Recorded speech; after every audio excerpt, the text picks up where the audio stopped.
Good morning, Brew Daily Show. I'm Neal Freyman. And I'm Toby Howell. Today, Tesla's traditional car business is losing steam. Only self-driving can save it now. That Netflix just had its biggest TV debut of all time, and it had nothing to do with the NFL. It's Friday, January 3rd. Let's ride.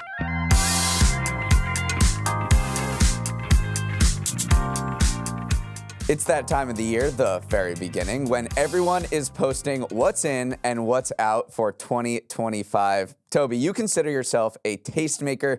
You even have a segment called Toby's Trends, after all. So what's going to be in this year and what's going to be passé? All right. In this year is earnestness. Out is aloofness. We are trying hard and taking things seriously in 2025. In long distance running, out long distance relationships. Just move already. It's good for the soul. In pronouncing words incorrectly, oddly enough. So we're giving ourselves some grace. Out is saying it Chipotle or Nvidia. Those two are crossing the line. And then finally, in business news podcast. Absolutely. Out, being uninformed. I feel like that one speaks for itself. Neal, you don't have a Toby's Trend segment, but do you have an in and out? I have a few. My first one has to do with running as well. I think running clubs are out. Oh. Yeah, too many. Swimming is in. Connections is out. Crosswords are in. I think TikTok is out, whether there's a ban or not, and this is going to be a big year for LinkedIn. So LinkedIn is in. And then my last one is the concept of vibes are out. There's been too much talk of vibes over the past few years. No one really knows what it means. What's in is going to be data-based decision-making. Okay, here's what I want to hear from you guys. Tell us if Toby's in and out are in or out, and then tell us if Neal's in and out or in and out. That might be a little confusing, but give us some feedback here. All right, like all of you, U.S. states make their own resolutions on New Year's, but those come in the form of new laws. Tens of thousands of new laws went into effect on January 1st across the country, impacting everything from social media use to minimum wages to Taylor Swift tickets. Toby and I are going to give you a quick tour of the most important and bizarre laws that are now active, so you can learn something and also avoid jail time. First, let's talk internet. Florida's first of its kind controversial law that bans children under 14 from having social media accounts is technically in effect now. Enforcement is being delayed due to legal challenges filed by industry groups. Remember, under this law, social media platforms will be responsible for terminating and blocking any accounts belonging to people suspected of being under 14 with the goal of protecting kids from online harms. And then in terms of the minimum wage, workers in 21 states will get a pay bump as of the first of the year. The highest will be in 3 states, Washington, California, and Connecticut, all of which now have wage floors of more than $16 per hour. The federal minimum wage has not budged from $7.25 an hour since 2009, so many states and cities have taken it upon themselves to raise their minimum wages to help workers keep up with greater cost of living expenses. Toby, any of these laws you want to dive into? Yeah, let's dive into that social media law from Florida because it also extends to something beyond social media, and that is adult content websites. The law also requires adult content websites to age verify for access with the goal of protecting kids from, certain websites on the internet. And it's not just Florida either. We are seeing this really across the South and across the country. Tennessee, South Carolina, and a growing list of 14 other states now have residents who can no longer access those popular adult content websites, those popular pornography websites because of age verification laws. So ALO Networks, which owns some of the biggest adult content websites out there, they decided to just block users because they don't think that they can actually comply and perform these reasonable age verification requests. And there's been some pushback, obviously. Some free speech advocates say that it's just going to push people to even darker and more dangerous parts of the internet, and they're not doing much to protect the actual people that they are trying to protect here. So there's definitely going to be some Supreme Court arguments that do come down related to these cases. But I do think that's a theme of some of the laws that you described here is just protecting child protections when it comes to online activity. Right. I just want to put a point on it. 17 states across the U.S. South and other parts of the United States can no longer access Pornhub and other adult content websites because they are deciding to not comply with these age verification rules over privacy concerns. They say, we don't want to be collecting this information, so we're just going to block you. And that has been a huge trend over the past few years. Started with Louisiana 2 years ago. And what you see after all of these bans come into effect is a massive spike in VPN use, so people can skirt these blocks. So when this happened on Florida, in Florida on January 1st, 2 days ago, there was a VPN search spike of 1,150% within hours of it going into effect. So people will have their Pornhub whether it's blocked or not. And that's very similar to what we saw in other states, like Utah saw a 967% spike in VPN use in 2023 when their law went into effect, and Texas had a similar spike when that law went into effect as well. But you're right, this is going to the Supreme Court likely because free speech advocates have taken the side of these adult content websites and have challenged this Texas law specifically. So we'll probably hear arguments on that. Well, I won't, but the Supreme Court will on January 15th. So that could have widespread impacts for all of these states that have put up these barriers. So what else is going on other than these child protection laws, other than the minimum wage increases? Some other laws that are going into effect. Illinois gyms must allow memberships to be canceled by email or on their websites. I know a lot of people have had that really tough experience with the gym trying to actually cancel the membership. You may sign up for around the New Year's time. California gave child influencers similar protections that child actors have. You have to, if you are dancing on social media with your mom or dad, there are now new laws that do allow you to, recoup some of the financial gain that they are receiving.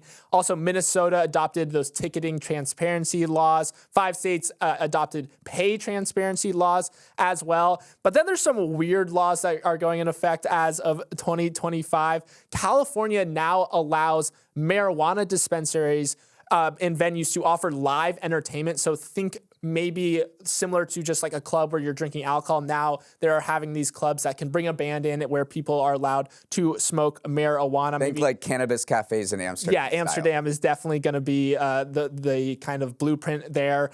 Washington, D.C. actually has a cashless retail prohibition law coming down that mandates retailers must accept cash payments. If you've ever seen those signs that say, "We prefer charge, we do not accept cash here," that is now against the law in Washington, D.C. And then New York passed a car wash promotion disclosure law, which requires car washes to clearly inform customers about promotion expiration dates. You know what? That's very important. It's very important. I can't believe people are driving in New York, let alone washing their cars. So again, Neal said this could potentially help you not run afoul of some of these laws. Hopefully none of these are you're running into and you're not facing down any legal issues in 2025. But those are some of the laws that you should keep an eye on.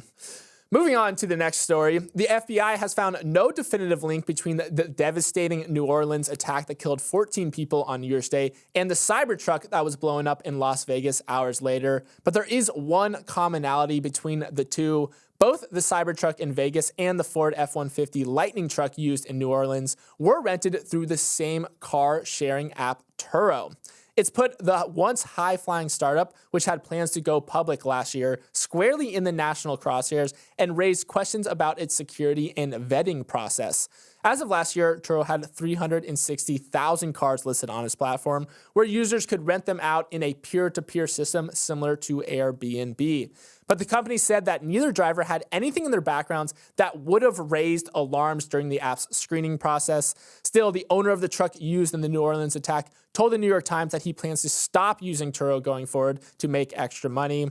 Neal, Turo was worth $1.5 billion back in 2020, according to PitchBook, but the IPO it registered back in 2021 has yet to materialize, and now it's found itself at the center of 2 tragedies as we enter into 2025. Yeah, Turo put out a statement saying, "We acknowledge that both of these incidents were used Turo rental cars, but said that no red flags were raised," and they didn't mention the details of their screening process. I've rented on Turo before. Like, you have to put up your driver's license and put in some other information. They say they reserve the right to do a background check on you and learn more about you before they grant you permission to use their platform. But they said that those people met these rigorous safety requirements. So they're looking into it. And yes, you're right. The spotlight has been on Turo. But investigators do say that the fact that, they both happened to be within hours of each other and used Turo was a coincidence. But, when you do certain attacks like ramming cars through people, which has, seen an uptick recently, then, there is a decent chunk that use rental cars. 5% of 184 vehicle ramming incidents between 1970 and 2018 used a rented car, and that's according to a study done by San Jose State University, and that shows intent and planning because you have to go rent the car. So this is not, necessarily super rare. It's not super rare, and also Turo is a company that I called it a high-flying startup, and it is a very large company. It reported $880 million in revenue in 2023. That was up 18% year over year. It did saw its profits fall from $154 million to $14 million, which may have clouded that IPO picture. This was a pretty buzzy company at one time. Celebrities like 2 Chainz, NBA, NFL players have invested in Turo. It's got almost 1,000 employees, so it is a relatively robust company as well. Let's also just zoom out a little bit to some of the aftermath from these attacks. We did see the Sugar Bowl happen after it was delayed in New Orleans.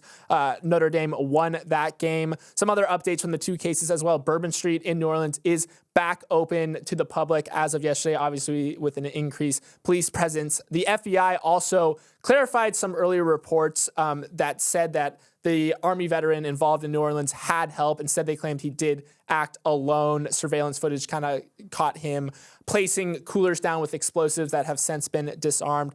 Also, investigators reiterated that there wasn't a clear link between the two. Again, we've talked about the fact that they both used Turo. Both men did serve portions of their U.S. Army careers in what was formerly Fort Bragg. It is now Fort Liberty in North Carolina. They also spent time in Afghanistan during similar times, though at different locations. And of course, they both use Turo. But so that's kind of just a rundown of what we know now on the 2 attacks. And they did identify the driver of the Cybertruck, who was an active duty Green Beret. He died by suicide in the car, authorities believe, before the explosion went off. So as investigators try to untangle that Cybertruck mystery, Tesla reported its delivery numbers for the 2024 year, which is the most closely tracked metric for how its electric cars are selling. And it was historic and not in a good way. Tesla's annual vehicle sales declined for the first time ever. It sold 1.79 million vehicles last year, a 2% decline from the year before. That missed its own estimates of modest growth and sent its stock tumbling more than 6% on the day. It wasn't too long ago that Tesla was notching gains of 50% year over year, but that growth has gone into reverse. Tesla's struggles are well documented by this point by us and by others. It's facing increased competition from legacy automakers and Chinese upstarts. Demand for electric vehicles has slowed across the board, and it's got an aging vehicle lineup that consumers appear to be pretty bored of. CEO Elon Musk has tried to shift investor focus away from its traditional EV business and toward an autonomous and AI-fueled future, a marketing pitch that has mostly succeeded. Tesla's stock jumped nearly 70% last year, with most of that coming after Trump's election. Still, these numbers are a stark reminder that what Tesla makes money on now, not 5 years from now, has hit a wall, and that could be a problem. The last time Tesla suffered an annual sales dip was in 2011, which if you look at it on the chart of Tesla's vehicle sales, it's just a mere blimp. That was before it released the Model 3, the Model Y, which accounts for 95% of its deliveries at this point. Tesla leaned on promotions and price cuts. That was a big theme of last year, where they were just slashing prices. They had the margin to do so in order to try to spur demand, but there's only so much you can do in the face of very tepid, very minimal consumer demand for electric vehicles. Meanwhile, you mentioned competition from legacy automakers, but definitely the biggest competition is coming out of China. BYD actually outsold Tesla in the electric vehicles for the second quarter in a row. Tesla still nabbed it overall on the year, so it still can claim it's the largest EV seller in the world. But yeah, the competition mixed with the tepid demand is definitely why we saw electric vehicle deliveries falter for the first time. So why did Tesla's stock jump nearly 70% last year? Because investors know everything we know and possibly more. They know Tesla has a vehicle lineup that hasn't had a refresh in many, many years besides the Cybertruck, which is new, but that didn't really impact sales according to these latest figures. They're just hoping that Musk's, pie in the sky pitch that Tesla will transform the auto industry yet again into a self-driving thing will come to fruition. So Tesla unveiled its Cybercab, which is a self-driving robo-taxi that will hopefully come into being in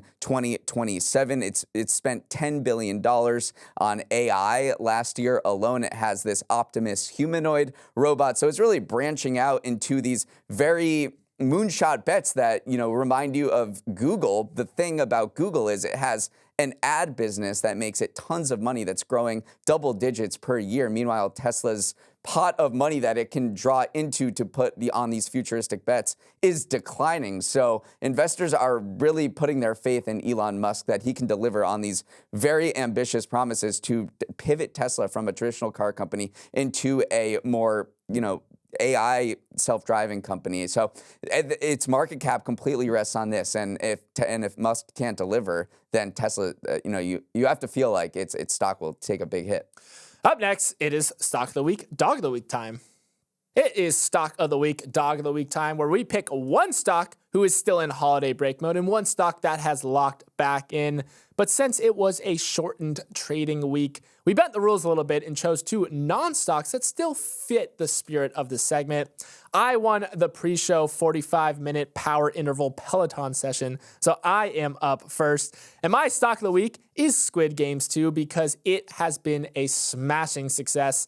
Season 2 debuted to 68 million views in its first 4 days available, which officially makes it Netflix's biggest premiere ever. It's also already climbed the ranks to land at number 7 on Netflix's most popular non-English shows, a metric that takes into account a show's first 91 days of viewership, so it's still got more room to run.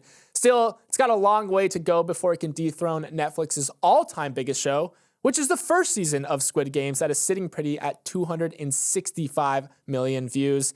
Neal, there was fear that the 3-year delay between seasons might dull this series' appeal, which pits contestants against each other in childish games with life or death implications. But clearly, that has not been the case here. And Netflix is putting their foot on the gas with Squid Game. It's not just a show anymore. It is a franchise. There's in-person experiences. They created a reality show based on Squid Game. They greenlit a third season. We had to wait 3 years between the first season and the second season. Well, good news for anybody who likes the show, which apparently is a ton of people, because the third season is coming out this summer. So they are leaning into Squid Game as a franchise that can be monetized in many different ways, very similar to what they did with Stranger Things. But just what a surprise hit that no one saw coming. And I think, why do I'd love to hear your opinion. Why do you think it's resonated? Many, some have speculated that it's the survival type show that does really well. It touches on interesting themes like economic inequality, and also it just catches fire on social media because it's so memeable. That's dull. I know, it is. I see it everywhere. It's very memeable. But also you have to remember the first Squid Games came out of nowhere, like you described, during the pandemic, where it did feel like everything was up to the max. There was a lot of economic hardship at the time, so it just really resonated then. I think there is a lot of those same feelings even 3 years later. One thing I thought was interesting is that the show's creator actually created the show because he was feeling similar things. He was down to his last dollar. He created the show about people down to their last dollar who will do desperate things. So because Netflix paid for the season up front, a lot of the actors weren't actually immediately compensated in, kind of accordance to how big the show got. So the writer did want to create more seasons. He left season 1 on a cliffhanger in order to give some of the actors, some of the people involved in the show, a bigger chance to participate in financial windfall all going forward. So I thought that was interesting that the writer felt motivated to write more episodes, and so these people who made the show what it is could, reap the benefits financially. And I'm just happy that he is going to be able to put up his legs, because he said he lost 7 to 8 teeth while writing the first season. Stressful. And he's like, I get so stressed, I get gum problems when I write, so this is going to be my last series ever. This is too much of a mental challenge for me, but man, you did good. My dog of the week is Norovirus, so I hope you had breakfast already, because by the end of this, you probably will have lost your appetite.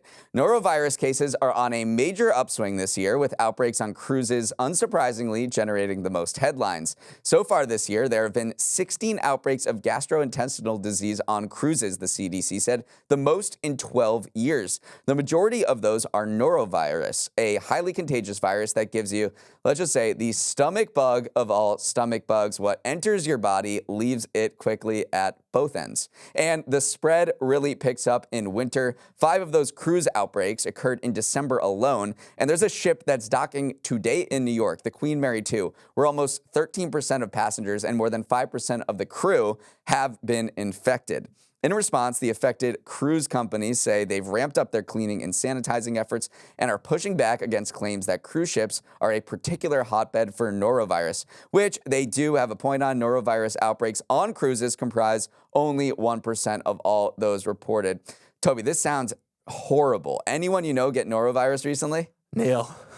I've had it recently. I don't wish it on my worst enemy. I had it over the winter break. My girlfriend did as well. It was tough. Also, you factor in, the questionable buffet on a cruise ship, the choppy seas as well, the fact that you're just locked on the same ship with a ton of other passengers who also might have it. I think that is just the worst thing on earth. One of the reasons why most of these outbreaks do occur in the winter months is that norovirus is passed through close contact, direct contact with food or water that's been contaminated with tiny particulates of, infected feces, infected vomit. I know, sorry, this is a morning show, but you see these nationwide surges when we're all a little bit closer to each other indoors and not a lot of people are outside as well. Norovirus outbreaks actually declined during that 2020-2021 pandemic season because of the fact that there weren't very many social activities as well. So that was, maybe we're coming back from a little bit of a depressed time for norovirus into a much more active time for norovirus. But yeah, Neal, you have a twinkle in your eye, but I do not, because it is just the worst thing on earth. And I hope none of you guys listening are struggling with it right now. Now, let's sprint to the finish of the shortened week with some headlines. If you ever thought your phone was a little too good at picking up on hints as to what you wanted for Christmas, you could be entitled to some cash. Apple has agreed to a $95 million settlement in a class action lawsuit alleging that Siri recorded private conversations without user consent. The lawsuit claims Siri unintentionally activated and recorded snippets of confidential conversations, which were then shared with third parties like human reviewers or advertisers.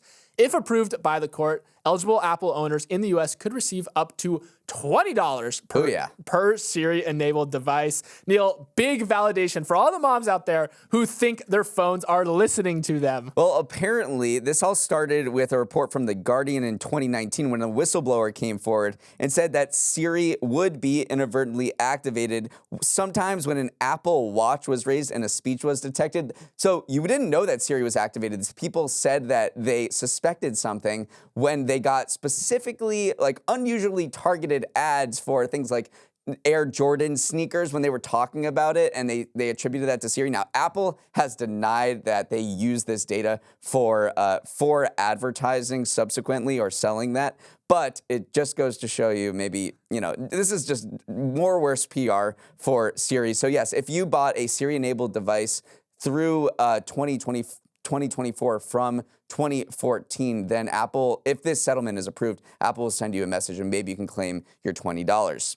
If you were feeling deja vu when going to the movies last year, there's a good reason for that. The box office numbers for 2024 are in, and 9 of the 10 highest grossing movies were sequels. And the other one was Wicked, which is an adaptation of a musical. Those sequels were Inside Out 2, Despicable Me 4, Deadpool and Wolverine, Moana 2, Dune Part 2, Beetlejuice, Kung Fu Panda 4, Twisters, and the 38th Godzilla movie, Godzilla Kong: The New Empire. Toby, there was this hope that original storytelling would stage a comeback after the success of Barbie and Oppenheimer in 2023 and Everything Everywhere All at Once. But no, it seems like when Americans go to the movie theaters, we just want familiar comfort food. Oh my gosh. Reading down that list is a little bit of a dark timeline. I'm going to choose a little bit of a brighter theme to the 2024 box office, and that is PG rating movies actually did very well because a lot of those stories that you mentioned are actually PG rated. Just I don't want to go down the list again, but mostly all the movies, the animated movies that were family friendly did really well because the biggest movie of 2024 was Inside Out 2, was also the biggest animated movie of all time. Also was a big year for Disney as well at the box office. They had a quiet 2023, but came back 3 of the top 5 movies of the year.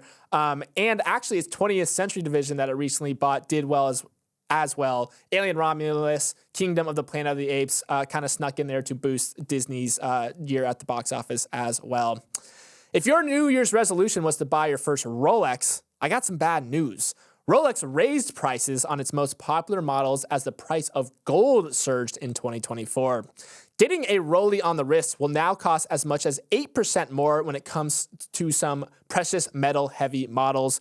Although, considering gold jumped 27% for its big annual price increase in 14 years, it might be a bargain. So, Neal, this year's price increases are about double last year, so I wouldn't blame you if you sat this one out. But also, prices of Rolexes are clearly going up, so maybe act fast to buy your first Rolex. I'm probably not going to buy my first Rolex, but people who are probably not going to wince at this. If you are thinking of paying $40,000 for a watch and it's now $44,000, I don't think that's going to dissuade you. But there was this meme going around Christmas break about buying a Rolex. It was a bad meme. This guy said you should go into debt if you're in your 20s to buy your first Rolex because it is such a status symbol, because it communicates to, business partners, to potential romantic partners that you are serious. And obviously he got a little bit eviscerated for that. And people also started saying, if you're not buying X, if you're not going into a debt to buy X in your 20s, then you're not a serious person. So yes, there's always some Rolex meme that seems to appear. Now those memes are just about 8% more expensive. The list of the most on-time airlines in the world last year is out, and you're probably thinking it's always the one I'm never on. But the actual answer is Aeromexico. According to an analysis by aviation analytics firm Cirium, the Mexico City-based airline completed nearly 87% of its flights on time in 2024, which means that a plane arrives within 15 minutes of its scheduled landing time. As for U.S.-based airlines, you don't have to go far too down the list to find one. After Saudi Arabian Airlines at number 2, Delta rounds out the top 3 most on-time airlines. That was surprising because remember, Delta had the huge CrowdStrike meltdown that did delay and cancel a lot of flights in the middle of the year. But again, that was only about 1 week throughout a year of very on-time departures. So yeah, Delta did really well, although they should be kind of looking in the rearview mirror because United Airlines snuck in at number 10, but they have been steadily increasing their on-time percentage by about 1 to 2% per year. So people are saying, some industry analysts are saying that United could eventually catch up and maybe even surpass Delta going forward. Well, this was my suspicion, and it seems to be true, that airlines have been cooking the books on this a little bit because they say a flight is going to be longer than it actually is. And I looked this up. There's actual data on this. The average scheduled duration from JFK to Los Angeles has increased 23 minutes since 1995. Even though it doesn't take any longer to fly from New York to Los Angeles, they say it's going to take 23 minutes longer over the last 30 years in order to boost these on-time stats, because we leave the gate like 5 minutes after the scheduled departure time. And I'm like, okay, there's no way we can be on time. And then, an hour into the flight, the pilot comes on and says, oh, we're going to be, 30 minutes early. We'll get you into LAX a little bit early. And I'm like, there's no way this can be true. You guys are all fudging the numbers, and it turns out to be true. I love Tin Hat Neal when it comes to airline transportation times. All right, let's wrap it up there. Toby, it's Friday. I could definitely get on board with a 2-day work week. Even 4 seems a bit aggressive. impressive.